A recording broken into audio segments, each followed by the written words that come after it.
اب یہ حکومت کی سنجیدگی عطا تارڑ صاحب کی بات سے بالکل عیاں ہو گئی ہے کہ وہ کہہ رہے ہیں احتجاج کو ختم کر دیں، ہمیں تجاویز دیں، بند کمرے میں بیٹھیں، کھلے کمرے میں بیٹھیں، میڈیا کے سامنے آ جائیں. تو وہ صرف مذاکرات اور مذاکرات پر ہی معاملے کو آگے بڑھانا چاہ رہے ہیں. ایسا لگ رہا ہے کہ حکومت ایک بھی نقطے کو مانے گی نہیں آپ کے. بسم اللہ الرحمن الرحیم. بہت شکریہ.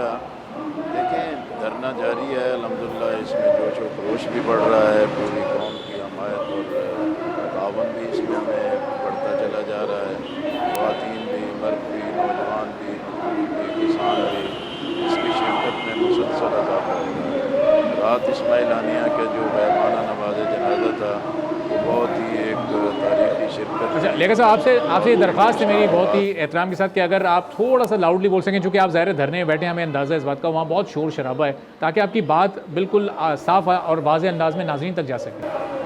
میں یہی کہہ رہا تھا کہ بھئی دھرنا تو اپنی جگہ جاری ہے. حکومت نے خود ہی کہا تھا کہ وہ مذاکرات کرنا چاہتے ہیں، اور پہلے وزراء کی ٹیم یہاں ہمارے اسٹیج پر آئی تھی دھرنے میں. پھر 2 راؤنڈ ہمارے مذاکرات کے بھی ہوئے ہیں، اور ہم نے اپنے تمام ایشوز کو بالکل پوری وضاحت، پوری دلیل کے ساتھ پیش کیا ہے. پہلی میٹنگ میں تارڑ صاحب خود موجود تھے، کل والی میٹنگ میں وہ تشریف نہیں لا سکے. ان کے باقی وزراء موجود تھے اور ٹیکنیکل ٹیم کے لوگ موجود تھے.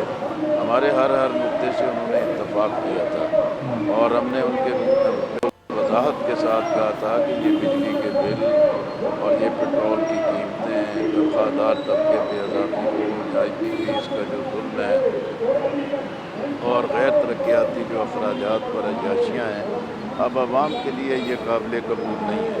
صحیح. جو ہماری فزیکل سپیس ہے اس کے اندر اتنی گنجائش اور طریقے موجود ہیں کہ ہم ان کو ریلیف دینا چاہیں تو وہ ریلیف دیا جا سکتا ہے. اور انہوں نے ہمارے ان تمام نکات سے اتفاق کیا تھا، اور اس کے بعد انہوں نے یہی کہا کہ بھی ہم اس پر اپنے ہائر اپس کے ساتھ بات کر لیں گے اور اس کے بعد آپ سے رابطہ کریں گے. ہم نے پوری وضاحت کے ساتھ کہا تھا کہ بھی یہ دھرنا بھی جاری رہے گا. آپ مذاکرات کرنا چاہتے ہیں تو مذاکرات بھی ہمارے ہوں گے، اس لیے کہ یہ اب عوام کا مسئلہ ہے. یہ جماعت اسلامی کا پارٹی ایجنڈا نہیں ہے، جماعت اسلامی کا ذاتی ایجنڈا نہیں ہے، ہمارے مفادات نہیں ہیں، ہم نے کوئی مقدمات نہیں ختم کروانا چاہتے. لیکن اگر حکومت سنجیدہ نہیں ہے، کیونکہ حکومت کی اپنی جو لیگل پوزیشن ہے وہ تو پہلے ہی اس پہ بہت سارے کویسچن موجود ہیں، لیکن ان کے لیے ایک اچھا موقع ہے کہ بھی عوام کے جذبات کا درمیان ایک دھرنا ہے، اور اس سے وہ بہتر فائدہ اٹھا سکتے ہیں، عوام کو ریلیف دے سکتے ہیں. لیکن اگر وہ اپنی سنجیدگی کا مظاہرہ نہیں کرتے اور روایتی طور پر ٹال مٹول سے کام لیتے ہیں اور پریس کانفرنسوں کے ذریعے مختلف اپنے موقف کو پیش کرتے رہیں گے، تو ظاہر ہے کہ دھرنا بھی موجود رہے گا، اور اس کے لیے اگلے مراحل کا بھی آغاز کر دیا جائے گا.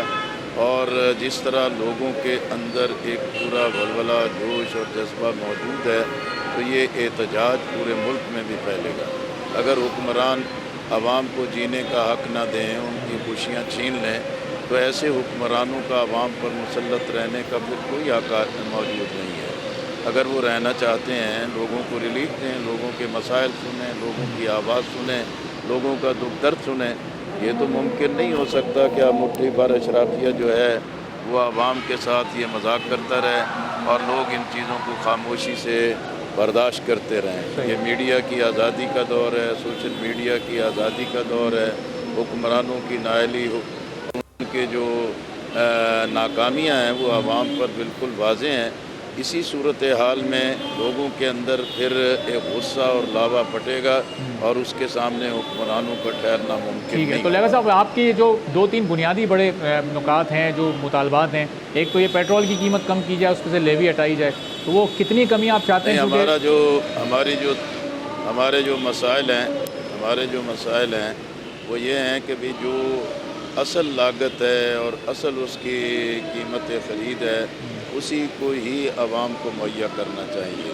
وہ بجلی کے بل ہیں، وہ پیٹرول کی قیمتیں ہیں، اسی طرح تنخواہ دار طبقہ ہے، اس میں جو ایک اضافی ٹیکس عائد کیا گیا ہے اس سے حکومت کو مل بھی کچھ نہیں رہا، اور حکمرانوں اپنے ہی ٹیکنیکل ٹیم پہ برس پڑے کہ بھی اگر اتنے ہی پیسہ تنخواہ دار طبقے پہ ٹیکس اضافی کر کے ملنا تھا تو ہمیں کیوں ہر دفتر میں رسوا کر دیا گیا. IPPs کا معاملہ ہے، اس پہ کیوں ریویو نہیں ہو سکتا، کیوں ریوزٹ نہیں ہو سکتا، اس کا کیوں آڈٹ نہیں ہو سکتا. کہ ناقص معاہدے ہوں اور ناقص سارے پلانٹس ہوں اور وہ بجلی بھی نہ پیدا کریں اور ان کو نوازتے رہیں، تو یہ سلسلہ کب تک چلے گا؟ اور یہ سرکولر ڈیٹ جو ہے کہ وہ پوری قومی معیشت کے لیے ایک زہر قاتل بن گیا ہے، موت کا پروانہ بن گیا ہے۔ اسی طریقے سے ہم سمجھتے ہیں کہ آئی ایم ایف تو یہ کہہ رہا ہے کہ بھی غیر ترقی اخراجات کم کرو، اور یہ جو اپنے پرکس ہیں اور اپنی ساری جو مراحت ہیں ان کے اندر کمی لائیں، ان چیزوں پر جو یہ توجہ نہیں دیتے۔ آئی ایم ایف نے خود کہا ہے کہ بھی پیس کے جتنے بھی پروجیکٹس ہیں، معاہدے ہیں، ان پر نظر ثانی ہونی چاہیے۔ لیکن صاحب یہاں سوال یہ پیدا ہوتا ہے کہ اگر یہ نظر ثانی کی کمٹمنٹ حکومت کر لے اور یہ سلسلہ شروع ہو جائے تو یہ کوئی ایک دن کا پروسیس نہیں ہے، ایک ہفتے کا بھی نہیں ہے، ایک مہینے کا بھی نہیں ہے، تو بڑا لانگ ٹرم پروسیس ہے۔ تو صرف حکومت کی کمٹمنٹ پر آپ دھرنا ختم کر دیں گے یا جب پورا عمل درآمد ہوگا اس کے بعد؟ میرا خیال ہے کہ بھی یہ ساری چیزیں اس کے ساتھ وابستہ ہیں اور کل ان ساری چیزوں پہ پوائنٹ وائز ساری چیزوں پہ بات ہوئی ہے۔ اب اگر حکومت کی اپنی مرضی ہے، اپنی ول ہے، وہ دوبارہ اس پہ کوئی بات کرنا چاہیں گے تو ہم ضرور بات کریں گے۔ اگر وہ بات نہیں کرنا چاہیں گے تو پھر یہ میدان تو کھلا ہے، عوام کے اندر یہ ایک پورا میسج پہنچ چکا ہے اور عوام اس چیز کے لیے ہر اقدام کے لیے تیار ہے۔ اچھا، اور لگا صاحب یہ جو آپ کے 7-8 بنیادی پوائنٹس ہیں ان پر 100% عمل درآمد آپ لوگ چاہتے ہیں؟ ایسا تو نہیں کہ 2-3 پوائنٹس اگر حکومت نے مان لیے تو پھر ایک تھوڑا قدم آپ پیچھے ہٹائیں، تھوڑا حکومت پیچھے ہٹے اور ایک درمیانی راہ نکل آئے، اس میں کوئی فیس سیونگ تو نہیں ہے نا؟ 100% عمل درآمد چاہتے ہیں آپ؟ دیکھیں جی، ایک واضح چیز ہے کہ عوام کو ریلیف ملنا چاہیے، عوام کا اطمینان ہونا چاہیے۔ اگر عوام کا اطمینان نہیں ہوتا تو پھر اس ساری مشقت اور محنت کی کیا ضرورت ہے؟ کہ دھوپ میں ہیں، بارش میں ہیں، مشقت میں ہیں، کوئی ذاتی ایجنڈا نہیں ہے، ذاتی مفاد نہیں ہے، عوام کا مفاد ہے۔ عوام تو انارکی کی طرف جا رہے ہیں۔ آپ گوادر کی کیفیت کو دیکھیں، بنوں کی کیفیت کو دیکھیں، آزاد کشمیر کی کیفیت کو دیکھیں، اور جگہ جگہ لوگ اس احتجاج کے لیے بالکل بھرے بیٹھے ہیں۔ اب اگر حکمران جو ہے کہ ہوش کے ناخن لیں اور پوری ذمہ داری کا ثبوت دیں تو ان کے لیے یہ دھرنا اور عوامی جذبات کی جو ترجمانی ہے یہ ملکی استحکام کے لیے ایک بہترین ذریعہ بن سکتا ہے۔ اگلے 2-4 روز بعد اگر حکومت نہیں کوئی ایکشن لیتی یا مذاکرات کو سنجیدہ نہیں لیتی تو پھر اگلی اسٹریٹجی آپ لوگوں کی پھر کیا ہے؟ پھر کیا کرنا ہے آگے؟